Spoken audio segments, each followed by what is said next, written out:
세상의 모든 지식 언더스탠딩. 동아시아 네. 최고의 성인용 지식 교양 재미 네. 교육 방송 언더스탠딩입니다. 시작하겠습니다. 네. 자, 시작하기 전에 매우 짧은 공지사항 말씀드리겠습니다. 제 앞에 있는 말레이시아 이민 투자 무료 세미나 네. 4월 25일, 26일 있다니까. 이번 주네요. 그렇습니다. 어허. 이번 주 주말 아닌가요? 이번 주 목요일 금요일인가요? 저 목금이라고 써 있는데 네. 날짜가 목금은 아닌 것 같습니다. 네. 목금입니까? 목금입니다. 예. 목금에 있으면 무료 세미나라니까 뭐 관심 있으니 나는 이 나라가 싫다. 이런 거 좀 해도 될지 모르겠습니다만 뭐 그런 분들이 있을 수 있지 않습니까? 뭐 그렇죠. 그러니까 지금 정부가 마음에 안 들든 뭐 다음에 꼭 지금 정부 얘기하지 말래. 집권할 정부가 마음에 안 들든 네. 뭐 마음에 안 들 수 있죠. 마음에 안 들 수 있으니까 나는 말레이시아 이런 나라 따뜻한 나라에서 살고 싶다 하시는 한 번뿐인 분들은 인생. 좀 거시기 하긴 하네 야, 이거. 진짜 포인트 잘 잡는다니까. 선거 막 끝났을 때. 네, 뭐 알아두고 배워두시면 도움이 될 것 같고 무료 세미나라고 해서 저희가 예. 홍보해드리겠다고 했습니다. 네. 네. 자, 그리고 본론으로 이제 가겠습니다. 오늘은 두 가지 소식이 준비되어 있는데 네. 첫 번째는 태영건설 워크아웃 이야기. 요거 업데이트 할 때가 한번 된 것 같아요.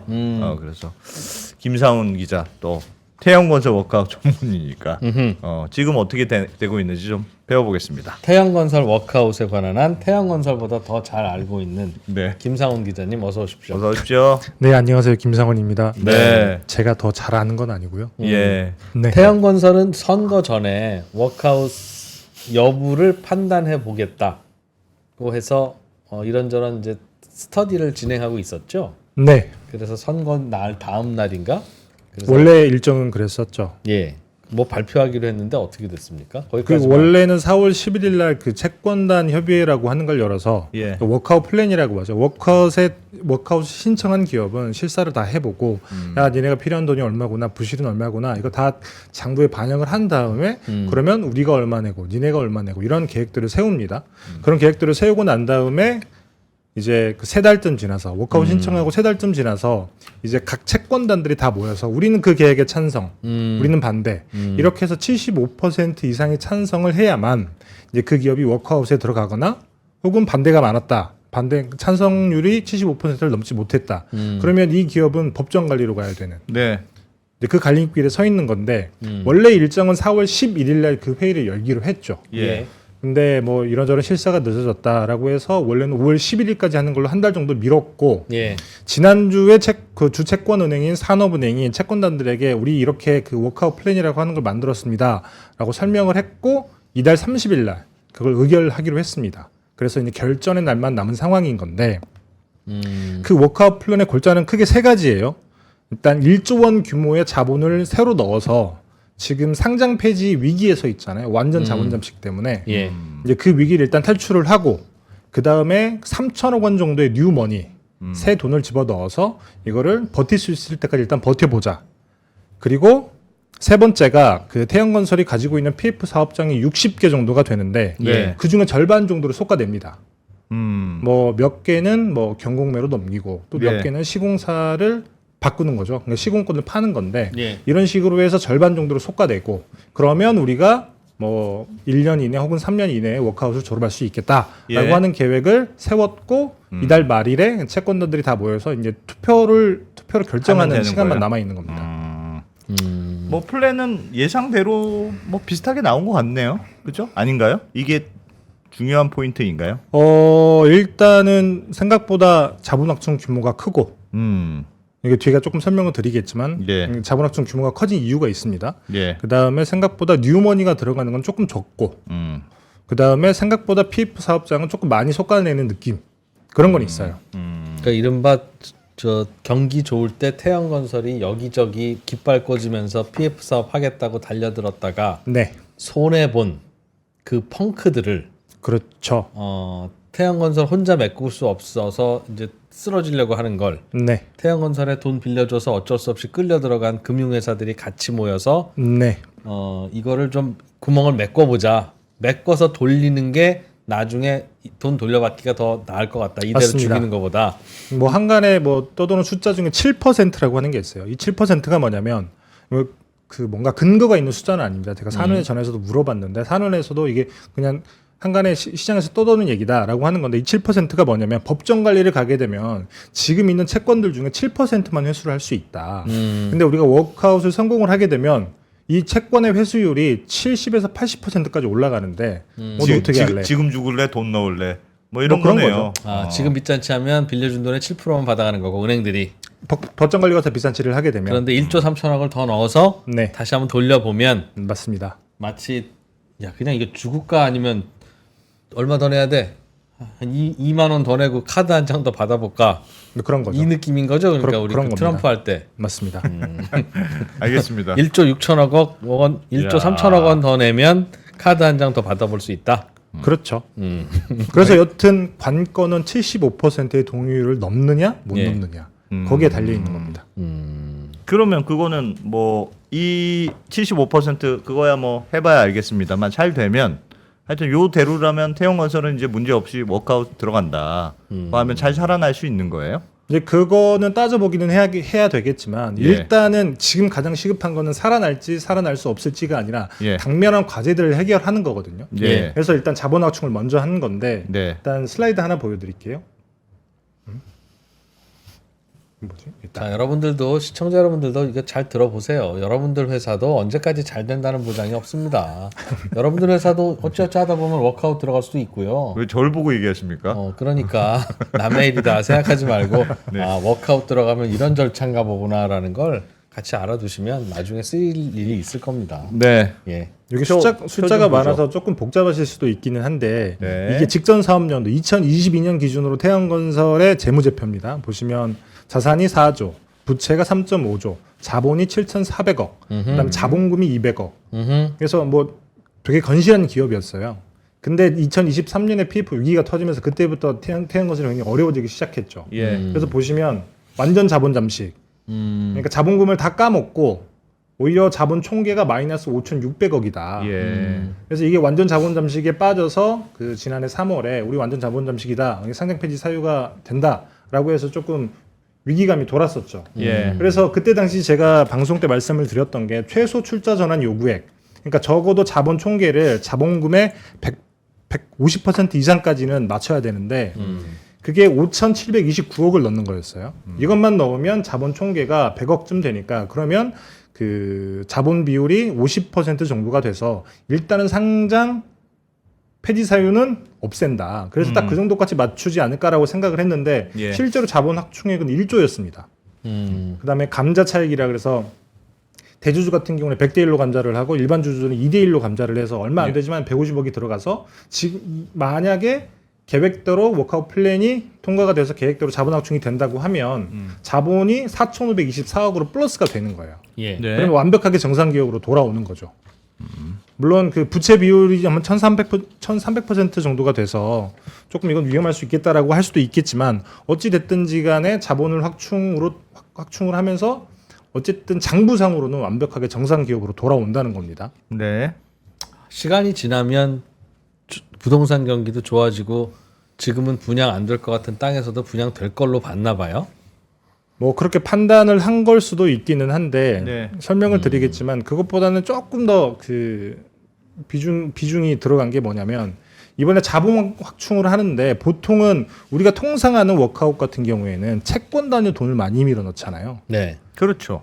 그래서 보통 채권단이 무상감자도 하고 대주주는 부실 경영에 책임을 지고 무상감자를 하고 네. 그래서 실제로 TY홀딩스도 100대 1 감자를 해서 잠깐 슬라이드 보시면 이게 2023년 말 기준으로 봤을 때 태양건설의 대주주 특수관계인이 가지고 있는 지분이 49.8%에서 절반 정도잖아요. 예. 무상감자를 하고 난 뒤에 1.2%로 쪼그라듭니다. 100대 네. 1이니까. 100대 1이고 나머지 기타 주주들은 2대 1로 감자를 한 거니까. 예. 근데 자본 확충을 하고 났더니 태양건설의 그 주식 비중이 60.2%로 올라가요. 다시 올라가요. 이게 왜 그러냐면 어. 무상감자를 하고 난 뒤에 태양건설이 태양건설이 아니죠. TY홀딩스가 태양건설에 꿔줬던 돈이 7천억 원쯤 되는데 한 7,300억쯤 됩니다. 예. 이 돈을 다 그냥 출자 전환해버린 거예요. 아 주식으로 바꿔요. 주식으로 빌린 바꾼 돈을? 거죠. 아. 그리고 채권단은 3천억만 집어넣습니다. 나름 대주주의 그냥 출자네요. 대주주의 출자. 맞습니다. 내가 돈 넣을게 살리기 위해서 그런 거네요. 그렇죠. 이제 그러하다 보니까 그 원래 채권단들 우리가 통상 알던 워크아웃에서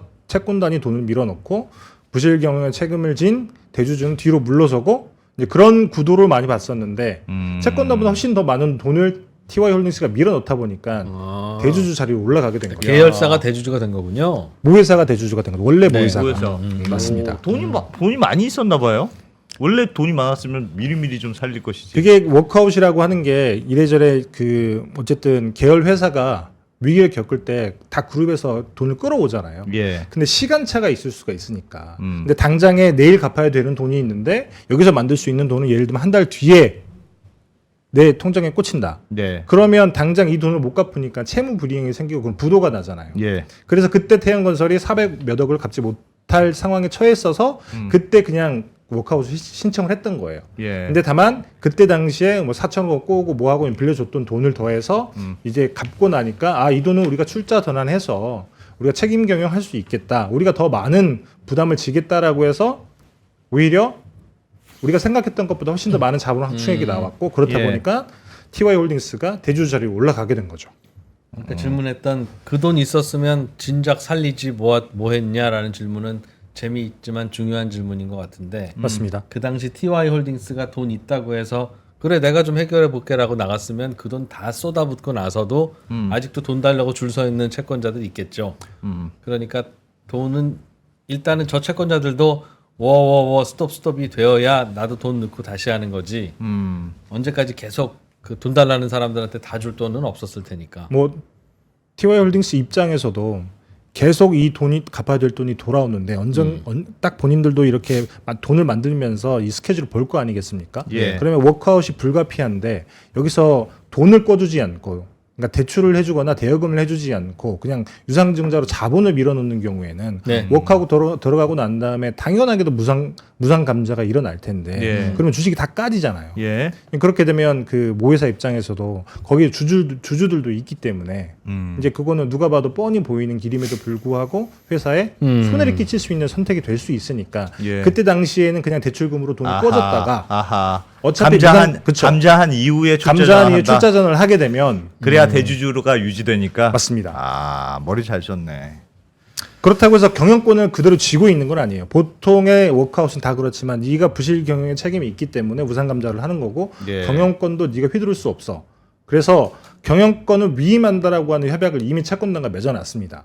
그래서 예. TY홀딩스는 그냥 대주주일 뿐인 거지 경영권을 행사하지는 못해요. 예. 그래서 채권단이 3천억을 꿔주고 그 다음에 채권단이 알아서 경영을 하다가 이제 경영권 위임을 해지할 수 있는 사유가 발생을 하게 되면 그럼 그냥 대주주가 다시 되는 거고. 그렇죠. 아. 이거는 나중에 워크아웃 졸업할 때쯤에 아마 상황이 될 텐데 예. 그 3천억을 채권단이 뉴머니로 넣어줬다고 말씀을 드렸잖아요. 예. 그 3천억 원을 TY홀딩스가 갚으면 됩니다. 음. 그걸 갚게 되면 채권단 입장에서는 우리 뭐 꿔준 돈 다 받았으니까 그때는 우리가 경영권을 너한테 돌려줄게. 예. 그래서 그때는 경영권을 돌려받을 수 있습니다.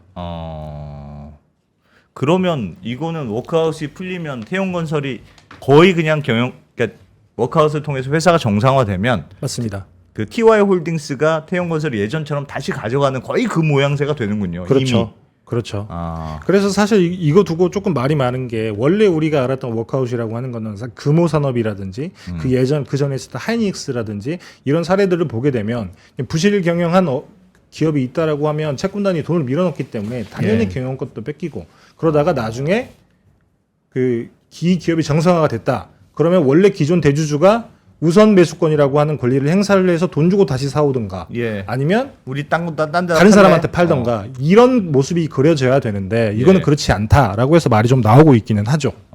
그건 다른 사례에 비해서 TY홀딩스라는 대주주가 돈이 좀 있었기 때문에 가능했던 일이죠. 맞습니다. 그러니까 뭐 돈을 자기가 넣었다는 거야 뭐 좋은 일인데 어쨌든 그렇죠. 회사를 살리고 내 돈 출자 전환했으니까 뭐 그거를 비난할 수는 없겠으나 모양새가 조금 이상하긴 그런 하죠. 느낌 나네. 아주 그냥 경영권 다 뺏기고 쫄쫄 막 아주 달 털리고 거지가 돼야 되는데 다시 태양건설에 경영권을 가져갔다고 하니까 7천억 는 거는 생각 안 나고 그냥 배만 좀 아프죠? 아닙니다. 진짜 잘 넣었다. 잘 그리고- 넣었다. 근데 좀 그렇다. 그리고 아니 사실 얘들은 돈이 왜 이게 있는 거야? 기분 나쁘게. 그 미리미리 좀 할 것이지. 그리고 사실 이게 없던 사례가 아니라 예전에도 예. 비슷한 사례들이 굉장히 좀 있었어요. 예를 예. 들면 지능기업이라는 건설사 혹시 아시나요? 진흥기업. 예. 효성의 자회사인데 예. 이게 2011년에 워크아웃에 들어갔는데 그때도 모회사인 효성이라 당시 우리은행이 주 채권은행이었거든요.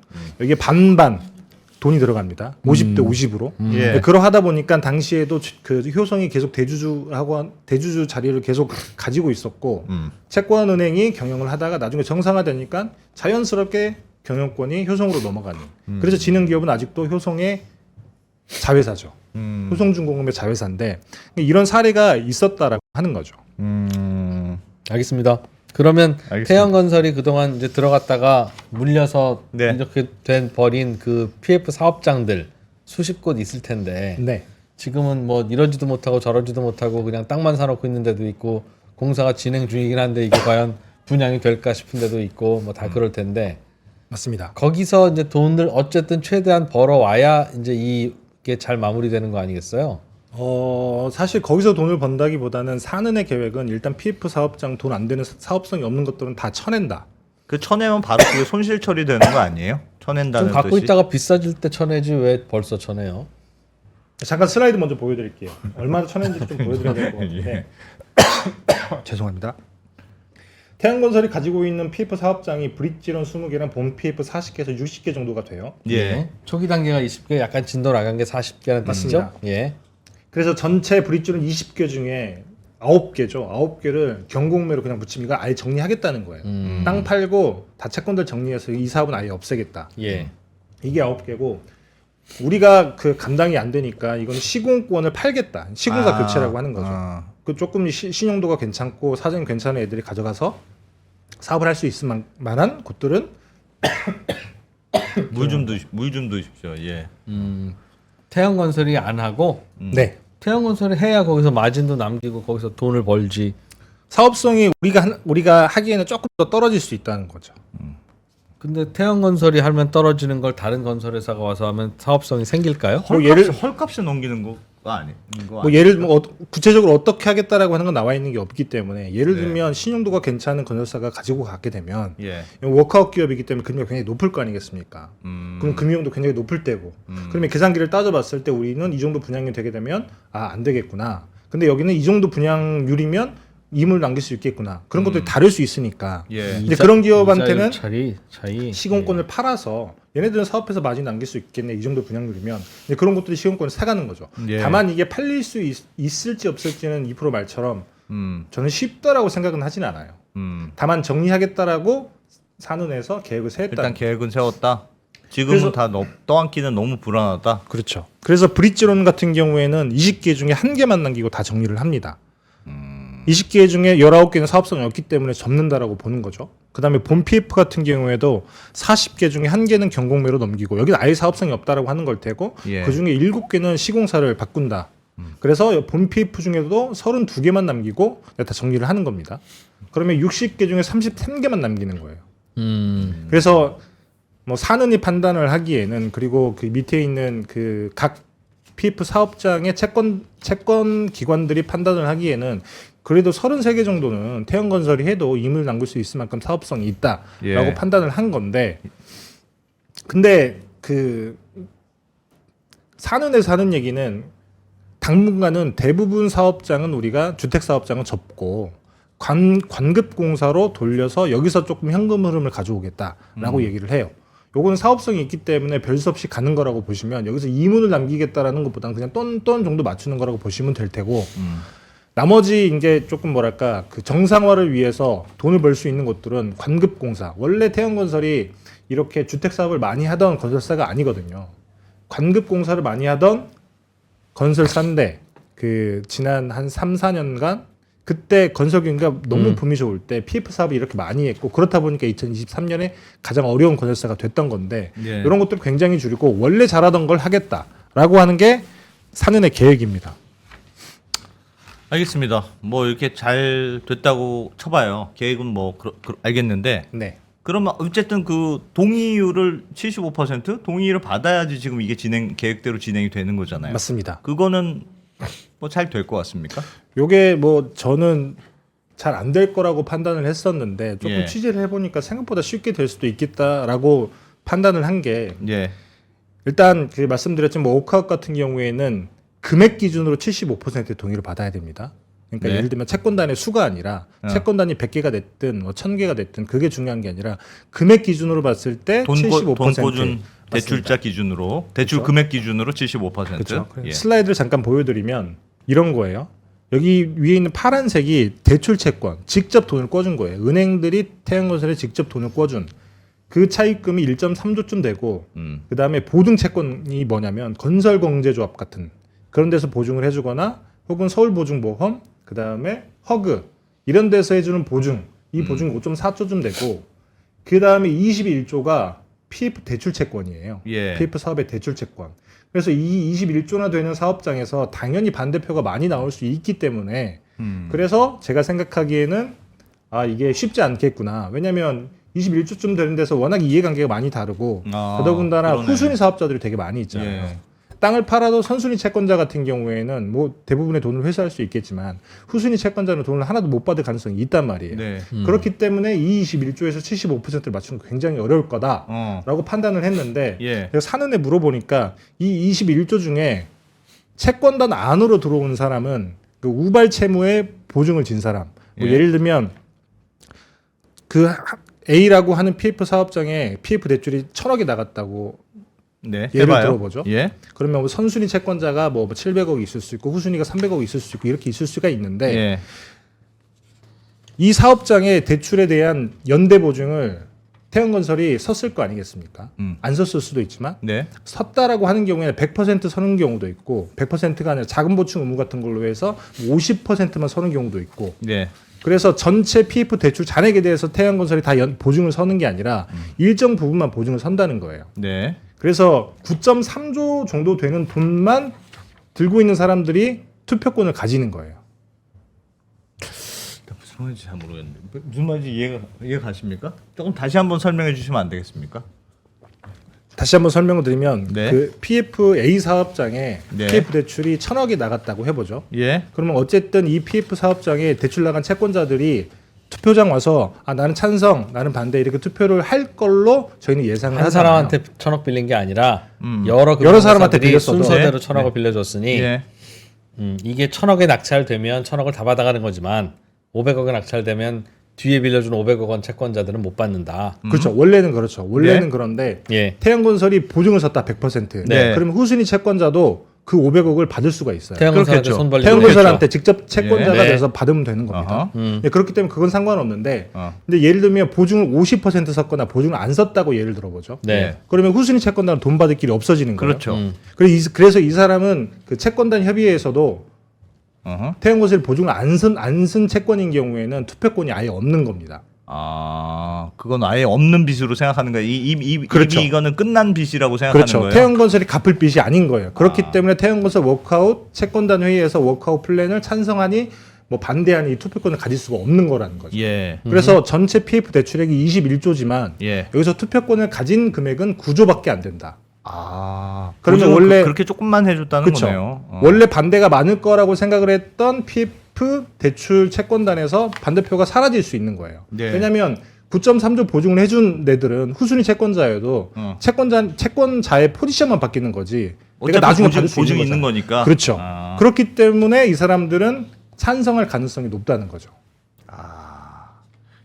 약간 너무 낙관적인 해석 아닙니까? 약간 뭐- 사는의 바램 섞인 기대. 사는은 뭐 그렇게 생각을 하고 있고 저도 이렇게 들어보니까 이거 틀린 예. 얘기는 아니겠구나. 왜냐하면 내가 후순위 채권자인 경우에 투표권이 있는데 네. 나한테 보증을 안 섰다. 그러면 당연히 반대표를 던지겠죠. 내가 후순위 채권자예요. 네. 예를 들면 나 1,000억짜리 어차피 돈 못 받아. 어차피 돈을 못 받기 때문에 그 워크아웃 플랜이 나랑 전혀 관계가 없어. 예. 근데 우리 사업은 정리한다고 하네? 그럼 나는 반대. 이 반대표를 행사를 했을 텐데, 근데 그 해당 채권자가 예를 들면 태양건설이 보증을 서준 사업이고, 그래서 내가 그 채권자의 포지션만 바꾸는 거라고 하면 찬성표를 던질 테고. 근데 나는 그게 아니다. 보증을 안 썼다. 내 채권에는 태양건설이 보증을 안 서준 채권이다. 그렇다고 하면 투표권이 없는 거예요. 그러니까 반대표가 아예 사라지는 거죠. 예. 그렇기 때문에 찬성표가 많이 나올 확률이 굉장히 높다라고 하는 겁니다. 물론 그 안에서 까봐야 아는 거고 그 안에서 조금 사람마다 그 채권단마다 채권은행마다 이해관계가 다를 수 있기는 합니다. 네. 근데 다만 사내는 그렇기 때문에 우리는 무난하게 75% 동의율을 넘길 것으로 예상한다라고 설명을 하더라고요. 그럼 채권자는 추가로 자금을 넣어야 돼요? 추가로 자금 넣어야 되는 채권단은 보시면 잠깐 슬라이드 보여드릴게요. 이 1.3조 예. 직접 대출을 해준 채권단만 추가로 자금을 넣는 거예요. 그래서 만약에 원래 나는 개별 PF 사업장에 돈을 꿔준 채권자다. 근데 나는 후순위 채권자다.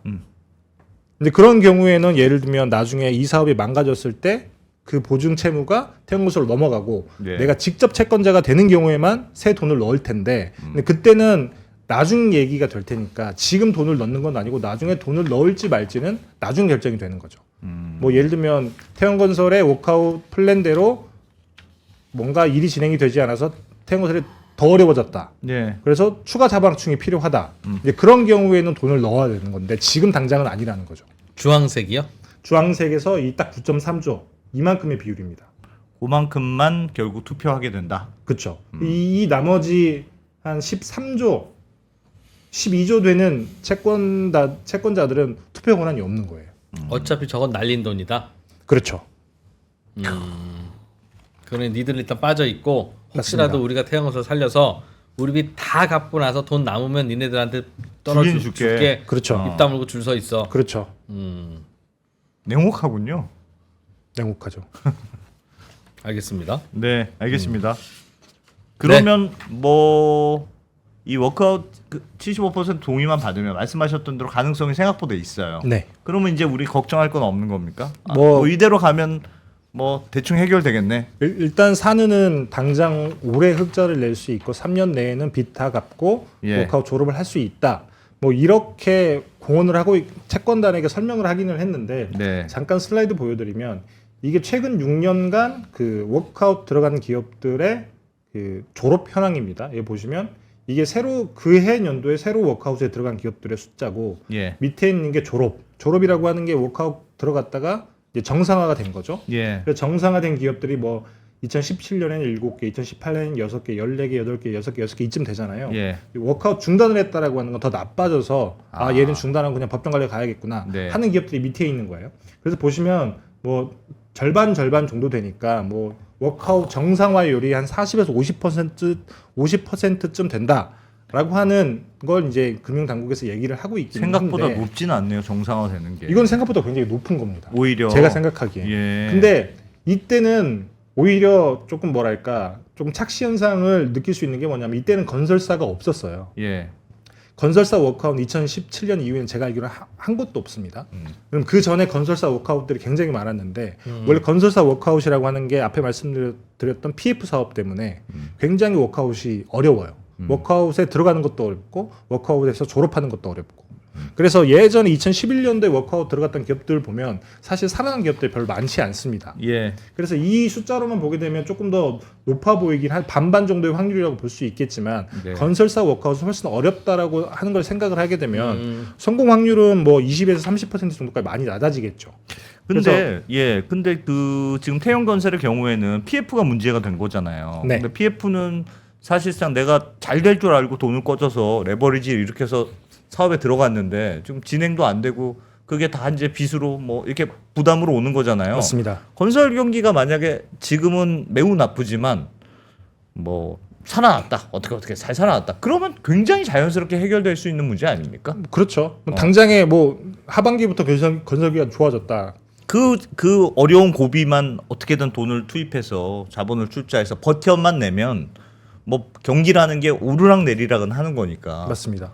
그러면 살아날 가능성이 뭐 잘 버티기만 하면 있을 수도 있는 거 아니에요? 그렇죠, 있죠. 어. 잘 버티기만 하면, 잘 버텨서 졸업만 하게 되면 다음 사이클에서 다시 한번 뭔가 이렇게 크게 예. 일어설 수 있는 그런 모멘텀이 생길 수는 있는데 예. 안타깝게도 지금까지 워크아웃을 했던 기업들 중에는 그렇게 한번 아픔을 겪고 난 다음에는 새로운 사이클이 왔을 때 굉장히 보수적으로 임하게 되죠. 아. 뭐 예를 들면 금호산업 같은 경우에는 워크아웃 들어가기 전에는 11위였나요? 10위권 안쪽에 있었던 굉장히 큰 대형 건설사였는데 지금 예. 20위권 바깥으로 밀려나 있습니다. 어려울 때 또 투자도 해야 좋아질 때 먹는 건데. 그렇죠. 그래서 생각보다 있죠. 다시 예전에 그 영광을 찾기는 쉽지 않은 예. 건데 예. 여튼 그 사는은 뭐 어쨌든 3년 안에 충분히 졸업할 수 있다. 뭐 이렇게 채권단을 설득을 하고 있기는 하죠. 그래요, 맞아요. 누군가 또 비싸게 사주기도 해야 되고, 그 해야 또 정상화가 되겠죠. 그래서 뭐 사실 태양건설이 나중에 살아나느냐 살아나지 않느냐 이거는 누구도 알 수 없는 문제이긴 하지만 지금 당장에 굉장히 중요한 것 중에 하나는 이거예요. 태양건설이 사실 뭐 태영이 태양건설을 살릴 수 있는 가장 큰 이유 중에 하나는 네. 에코비트라고 하는 짱짱한 자회사가 있기 때문인 건데 사실 그 아까 말씀드렸던 7천억 원의 자본 확충 이것도 어떻게 한 거냐면 일단 에코비트라고 하는 그 TY홀딩스의 자회사가 대략 뭐 몸값이 추정컨대 비상장 회사에서 네. 추정컨대 2조에서 3조 왔다 갔다 합니다. 네. 그래서 그 TY홀딩스가 에코비트의 지분은 50% 정도 들고 있는데 그 같은 주주가 KKR이라고 하는 사모펀드예요. 예. 그래서 같이 공동 경영을 하니까 KKR한테 내 지분 50%를 담보로 맡기고 4천억을 꼬았어요. 그래서 그 4천억 원을 태양건설에 꿔준 거고 그리고 난 다음에 이제 이번에 그 4천억 원을 출자 전환을 한 건데 예. 그래서 태양건설을 살리는 가장 키가 이 에코비트를 잘 파느냐의 문제가 남아 있는 거예요. 태양그룹 입장에서는 잠깐 슬라이드 보여드리면 그래서 이 에코비트가 최근에 그 M&A 시장에서 굉장히 핫한 매물 중에 하나인 건데 쓰레기 처리하는 그런 기업이죠. 맞습니다. 환경 처리 기업입니다. 환경 처리 기업. 그래서 이 에코비트가 태양건설과 KKR이 그 희망하는 매각가는 한 3조쯤 돼요. 3조. 네.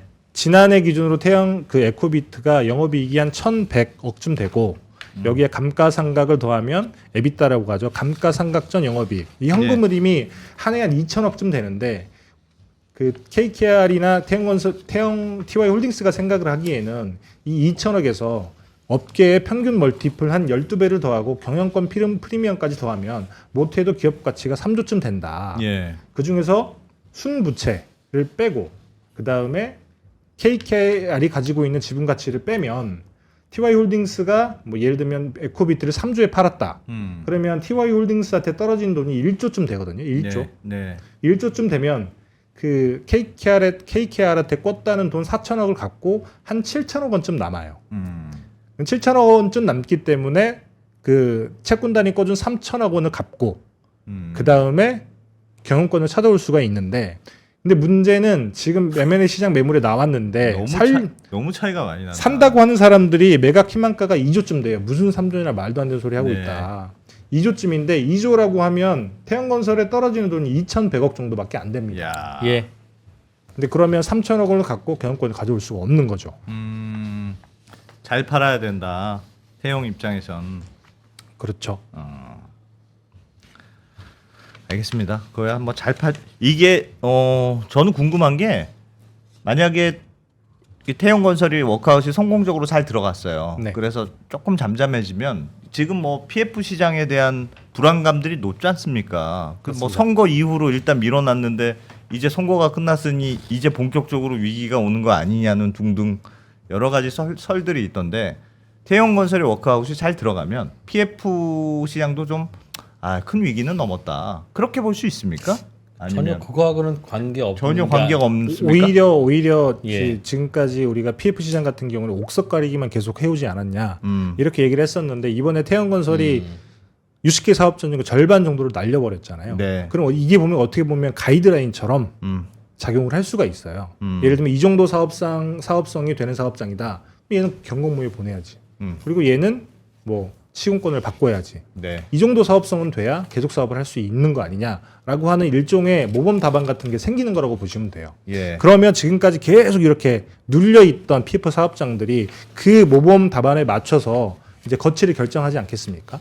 그러면 하나둘씩 부실들이 아하. 예를 들면 건설사에는 그게 부실로 반영이 되는 거고 예. 그렇다고 하면 금융기관한테는 그게 충당금으로 반영이 되는 거고 그렇기 때문에 이게 본격적으로 장부에 반영이 되는 시기가 오게 되는 거죠. 예. 근데 그 말인즉슨 건설사들은 더 어려워지고 금융기관들은 더 어려워지고 이런 상황이 남아 있는데 그래서 최근에 나이스 신용평가가 낸 보고서를 보게 되면 예.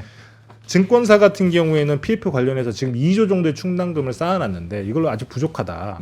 많으면 추가로 1.9조 정도를 더 쌓아야 되고 캐피탈사는 3.5조를 더 쌓아야 되고 네. 저축은행은 3.3조를 더 쌓아야 되고 아직까지 갈 길이 굉장히 많이 남았다는 얘기인 거예요. 아하. 그래도 증권사나 캐피탈은 조금 이렇게 지금까지 쌓아놓은 자본잉여금이라고 하잖아요. 이익잉여금 이런 것들이 조금 있어서 그래도 이게 조금 충격을 흡수할 수 있을 만한 버퍼는 있는데 저축은행은 그렇지 않다.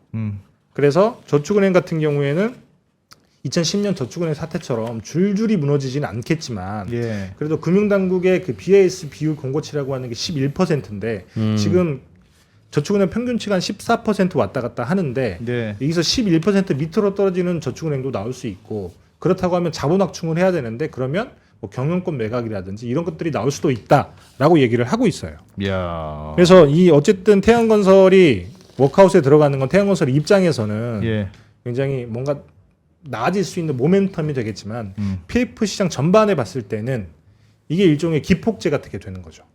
아 저런 사업장들은 경공매로 보내야 되고 이런 사업장은 시공권을 바꿔야 되는 거고 이런 사업장만 계속 사업을 할 수 있겠구나. 그러면 하나씩 떨어지기 시작하겠죠. 예. 그러면 경공매에 붙여지는 사업장들이 많아지게 되면 낙찰가율은 떨어질 테고 예. 낙찰가율이 떨어지게 되면 건설사는 충당금을 더 많이 쌓거나 부실을 더 많이 떨어야 되고 그만큼 또 금융기관도 더 충당금을 더 많이 쌓아야 되는 이런 상황이 이제 앞으로 펼쳐질 일들입니다. 알겠습니다. 참 앞으로 갈 길이 뭐네. 다른 큰 회사는 없겠죠. 대체로 업계에서는 짜잘한 시행사, 짜잘한 건설회사 망하는 거야 어제 오늘 일이 아니고 늘 뭐 매년 몇 개씩 망했었다. 네. 그건 괜찮은데 네. 태양건설 같이 큰 회사가 망하면 벌써 이렇게 막 금융회사들 같이 딸려 들어가고 금융회사들 문 닫게 되면 또 뱅크런 일어나고 혼란스러운데 네. 뭔가 덩치 큰 유명한 그런 건설회사들 중에 혹시 째깍 이런 회사 없냐 그게 이제 걱정인데 원래 다음 주자로 유력하게 꼽혔던 게 롯데건설이라고 하는 회사였는데 근데 롯데건설은 지난 한 1월쯤에 그쯤에 은행들한테 펀딩을 받아가지고 예. 이제 본인들이 가지고 있는 PF 사업에 차환을 할 수 있는 펀드를 만들어서 이 2.4조라고 하는 그 펀드로 본인들의 PF 대출의 만기가 올 거 아니겠습니까? 예. 근데 우리가 별로 그 뭐지 재무 성과라든지 이런 게 장부가 별로 좋지 않기 갚을 돈이 때문에 없으니 금융기관에서 차환을 안 해주는데 이 펀드로 바꿔버리는 거예요.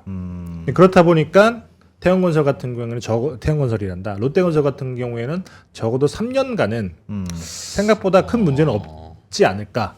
근데 그 말은 안승찬 대표가 미수로 테슬라 주식 샀다가 물려서 지금 많이 반대매매 나가야 되는 걸 지금 어떡하냐 그래서 친구한테 돈 빌려서 메꾼 상황인데 네, 그건 테슬라가 올라야 해결되는 일이잖아요. 지금 돌려막기는 했지만 맞습니다.